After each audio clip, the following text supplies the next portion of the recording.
weet nie van jou nie, maar dit is vir my altyd so erg as ek by 'n winkel is en iemand haal hulle ontevredenheid uit op 'n kassier. Of iemand skree op 'n kelner omdat die kos net nie warm genoeg is nie. En ek verstaan dat kliëntediens belangrik is, maar veral ons as kinders van die Here moet kies om mense met meer kompassie en liefde te hanteer.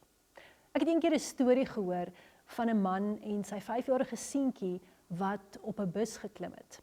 Die pa het net op die agterste bank gaan sit en die seentjie het nie gaan sit nie. Hy het net begin om op en af in die paadjie te spring en te raas op so 'n manier dat dit sterend was vir die ander passasiers op die bus.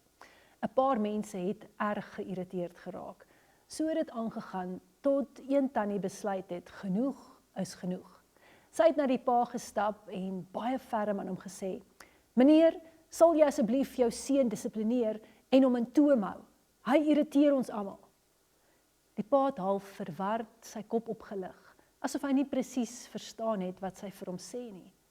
Sy was toe ook sommer nog meer geïrriteerd met die man. Sal jy asseblief net jou kind laat stil sit langs jou? Die man het met 'n gekraakte stem gesê, ek is regtig jammer. My vrou is nou net dood en ek weet regtig nie hoe ek dit aan my seun gaan oordra nie. Die vrou het so sleg gevoel.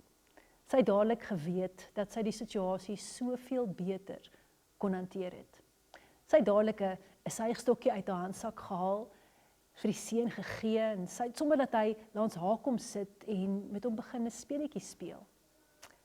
Ek dink, as ons werklik waar weet, deur watter moeilike omstandighede mense partymal in hulle lewens gaan, sal ons hulle met meer kompassie hanteer.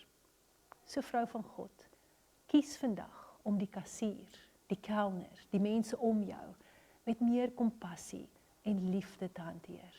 Dis immers wat Jesus van my en jou verwag. Tot ons weer gesels.